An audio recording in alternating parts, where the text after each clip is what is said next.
we are focused on improving the outcomes if we can. We're getting hammered here again. Welcome back to Moose and Loose. My name's David. Today we're talking about Donald Trump making an executive decision to cancel an import rule into America, which essentially affects every country on earth. This was originally designed to go after Temu and AliExpress cheap goods going into China, but now it's just hammering everyone, including Canadians, small businesses. Just another challenge here in Canada. We've also got the CBC refusing to give up data on their streaming network called GEM. The numbers must be bad. We got a whole bunch of stuff here. Let's jump into this. Starting this one off, we got Shreya Teese with some new polling data coming from Abacus data on an Ontario poll. Doug Ford's progressive conservatives, not conservative, 53% plus 3%, Liberals down 1%. This falls in line with what we're seeing with the federal conservatives. Pierre Poilievre, numbers going up, Liberals going down. Why people keep supporting Doug Ford, I don't know. If you look in the comments here, there's a lot of people who won't vote for Doug Ford, the conservatives, but won't vote for Doug Ford. Makes sense. Doug Ford doesn't have any serious opponents. That's just really the truth of it in Ontario. That's why he keeps winning there. We got this one here. What the heck's going on at the CRA? Fed up Canadians say no one at the CRA is taking their call. The union says it's set to get worse.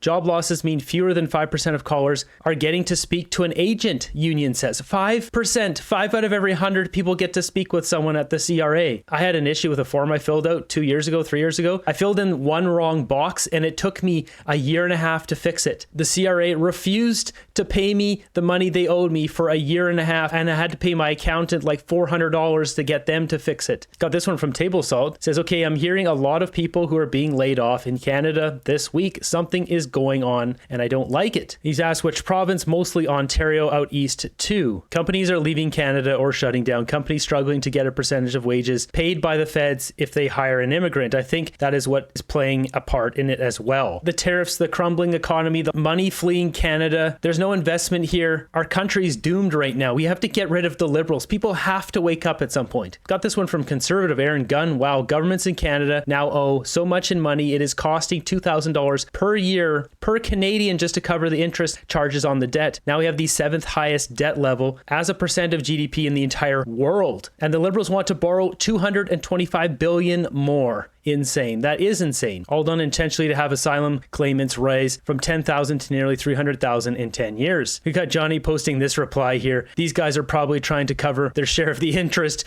Jewelry store gets robbed at Centrepoint Mall in Toronto. Oh my God. So this is today this happened.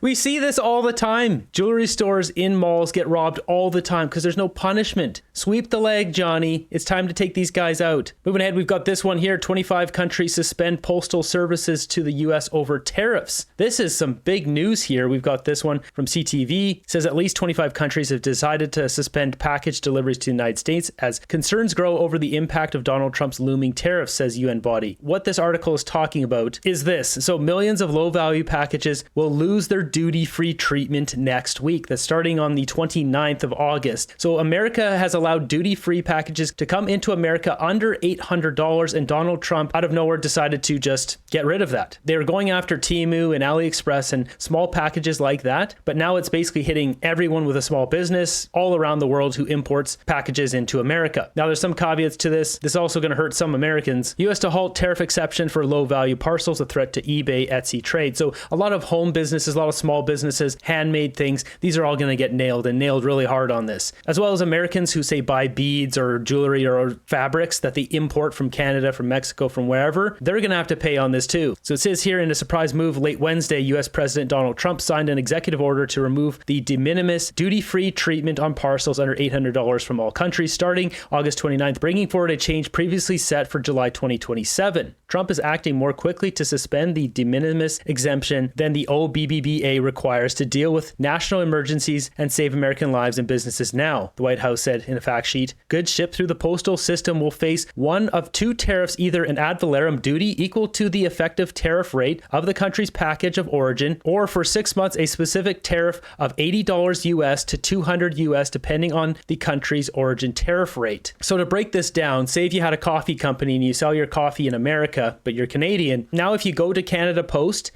will be requiring you to pay whatever the fee is to be, $80 to $200 US upfront, just to ship your coffee package to America. Say if you sell $50 worth of coffee and you have to add $80 US in tariffs just to ship it to America, well, you're going to go out of business pretty quick. But the other thing you can do is still use courier services like Purolator, UPS, etc. And they have their own clearances, so they don't have these flat rates like this. Those companies will charge you the tariff rate, for example, 35% for Canada. So on a $50 package of coffee that you're sending to America, you would then add $17.50 of tariffs, or 35%. But for businesses that don't have access to Purolator or UPS or one of those companies and has to use Canada Post, you're going to be screwed. This is going to take out a bunch of businesses, homemade stuff, blankets, whatever, Etsy kind of stuff, eBay, as it mentioned here at the top. These exemptions are a powerful tool that helps small creators, artisans, and makers participate and navigate cross-border trade. Etsy's global head of public policy and advocacy, Jeff Dubericki, wrote in a submission to Customs and Border Protection in March. Many American Etsy sellers rely on the de minimis to import and export products, with key trading partners sustaining their business and generating income for their families. The majority of the Etsy's 5.6 million active sellers and nearly 90 million buyers are in the United States. Etsy did not immediately respond to requests for comment on Thursday. So this is good for Etsy sellers and buyers in America who only sell to Americans. It helps them because it's helping push out all this cheap stuff coming from China, but this really hurts other countries like Canada, where it's not cheap stuff that's being made, but it hurts our people. This is big news, and Mark Carney, once again, just crickets on this. He doesn't respond to anything. During his European tour, though, after dropping retaliatory tariffs against the US, PM Carney gives an update on negotiations with President Trump. He mentions the 5 key areas that America's interested in, but not a single mention of the little guy, home businesses in Canada, Etsy sellers, eBay sellers, etc. Hoping to get some clarity on your government's position on trade with the United States. Sure. Following your Friday announcement. So this morning you talked about how you're seeking areas of cooperation in 5 areas. You listed critical minerals, autos, steel, aluminum, copper. What does that cooperation look like, and how is that different from what your government was trying to achieve ahead of that August 1st deadline? So just to be, the way I'd frame it, Mr. Curry, is this way, which is that, again, the way I'd frame it, Mr. Curry, is this way. So then this guy has said nothing. And you notice on his previous press conference, he was looking really nervous. We'll look at that afterwards. This whole trip, though, he seemed very nervous at the podium. What I was saying c'était en français ce matin également, right? It was in French. So what I said was 85% of our trade is free trade. At present, we have the best deal, et cetera. You know that point. There are 5 areas where that is not the case, and that those are in strategic sectors for the Americans: aluminum, steel, autos, copper. They happen to have a specific on copper, and then, of course, lumber, softwood lumber, which has been an issue. So those are the areas where immediately we are focused on improving the outcomes, if we can. And in order... If we can, his language is changing here. He's starting to tell the truth here. He's not going to get a deal. He's invested in America. He doesn't care about getting a deal. This is all for show. This guy's not doing anything. To do that, and this is what I said on Friday, in order to do that, we will have to look at other areas where we can have win-win cooperation, other areas. Now, so it's not, it's an isolation of the set of issues around there, around those strategic sectors for the American. And all of this in the context, as you know, of an upcoming review on CUSMA that will start next year. But in effect, we're beginning to prepare for it now. And I would expect the Americans to be doing the same. So it's within that context we have both a broader partnership if we can negotiate that and find win-win opportunities that trade off against the two, which is what we're working hard at. And I'll finish by observing that Minister LeBlanc and my chief of staff are, as we speak, in Washington with colleagues having those discussions with their American counterparts. As this guy says, this is just verbal diarrhea, complete non-answer. Why does he randomly switch to French for one sentence? Why is he deliberately vague? Why does he talk in riddles? We don't know why he talks in riddles. Could it be that he's out of his depth? He's drowning at our expense. So I didn't mention this on the previous video, but look at his body language here. Specifically, look at his hands. He's playing with this little microphone when he's asked this question. Minister, just one question about raw materials. Could you please explore a bit more what Canada can realistically actually offer to Germany and Europe, given the fact that ports on the East Coast and also pipelines are still lacking.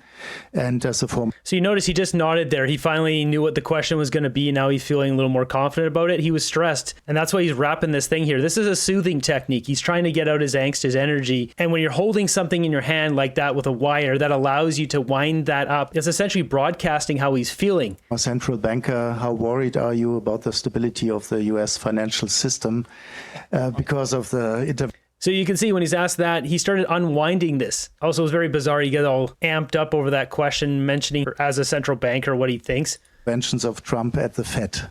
Und Herr Bundeskanzler, So I think Mark Carney's got quite a lot to hide here with all these announcements. And I don't think it's the submarines, the $2 billion submarines they're planning on buying. It's the green hydrogen. It's a big scam. Now, while Mark Carney talks in empty platitudes about the big five that America's going after, steel, aluminum, copper, all that stuff, what's going on in America right now? They're going after universities now. For all the money that has been given to university, all the patents, they want to get some of the value of the inventions that were made. Patents.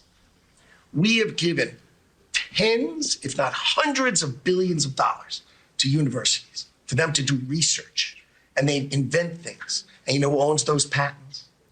The universities.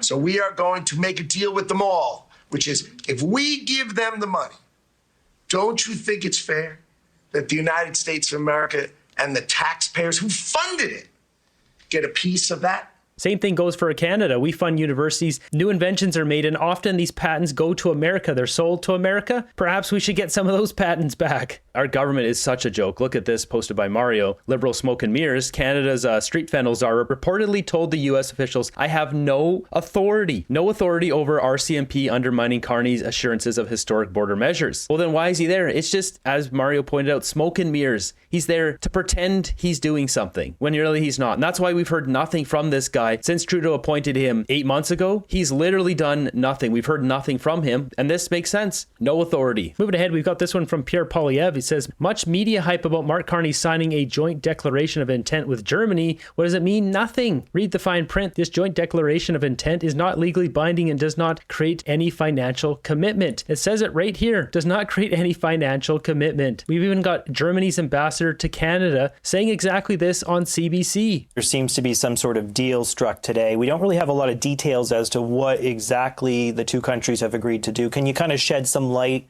on that for me, for our audience? What have they agreed to do on critical minerals? Is there some sort of timelines for the projects that are under discussion? Well, I would describe the document which was signed today by Ministers Hodgson and Reiche, the German Minister of Economy, as a framework document which would help us as a joint declaration of intent, help us to promote the exports of critical minerals and to... It's a framework document. There's intent. There's no deal here. If there is any deal, it's going to be Mark Carney wanting that green hydrogen because that'll enrich his own stocks in Brookfield. Jointly seek for diversification of our routes, but also to work jointly on research, for example, to work jointly on all sorts of critical minerals related activities. And it's not yet with a timeline, and it's still not very concrete in terms of single projects which we wanted to undertake, but it opens the door, and we do have some support schemes both in Germany and in Canada, like a raw materials fund in Germany, which we will use for the benefit of our cooperation and critical. There seems to be some sort of... There you have it, straight from the German ambassador to Canada. It's just smoke and mirrors. It's an intent document. It's not any binding document. There's no deal here,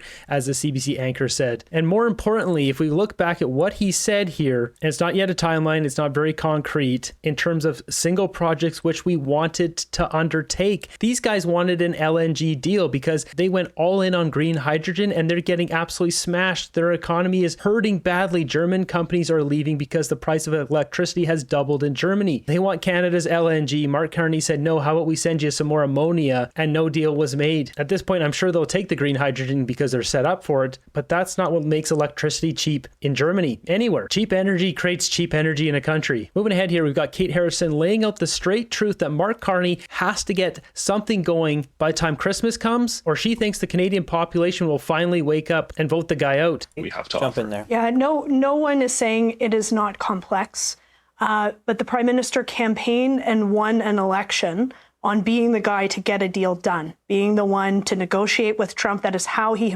positioned himself in the election campaign. So we are now a quarter in to this mandate, and Canadians do not have anything to show in terms of a trade agreement. So the government has indexed heavily to showing progress on international trade and on the Canada-US relationship. There's nothing there to show. Meanwhile, they've left themselves exposed on domestic policy. We're nowhere on housing, crime, immigration, affordability. So unless you're going to deliver on the former to try and offset the latter, then you find yourself empty-handed in both instances. And so I think to your question, when does the Prime Minister need to show progress? I would say if there's not significant progress on Canada-US trade and some of these international deals with tangible commitments, not just commitments to commit in the future and MOUs, by the end of this year, I think Canadians are really going to be wondering what it is that they voted for back in the spring. And we just saw that commitment to commit coming from Germany. There's no deal there. It's more empty platitudes, smoke and mirrors. No deals getting done by Mark Carney. Meanwhile, in Mississauga, how can you drive like this? How? This is not safe. What's the license plate? CHRP 229. Like how? That is so bad. Like how? Just focus on the road, please. wow, I've seen it all now. Moving ahead, we've got this one from Canada Proud. It says the CBC has ignored an order from the Information Commissioner demanding that they disclose the subscription numbers for their CBC Gem streaming service and is going to court to avoid releasing the data. What are they hiding? How bad are these numbers? If you aren't aware, CBC Gem is like CBC's version of Netflix, and it's quite clear nobody is paying for this because they don't want to share the numbers. They must be that bad. In my opinion, it's a sad but telling attempt to dodge basic transparency, Malone argued. CBC's refusal to comply with the order sets a bad precedent, especially for CBC journalists who still use access to information requests as part of their journalistic work to try to get disclosure from federal institutions. The CBC launched a streaming service, both paid and free versions, in 2018. The paid version costs $6 a month, includes ad-free, on-demand streaming, and a stream of CBC's 24-hour news channel. Nobody needs 24 hours of CBC. The data was requested. CBC says no, and now they'll take this to court to hide their CBC Gem subscription numbers. They're wasting our tax dollars on this.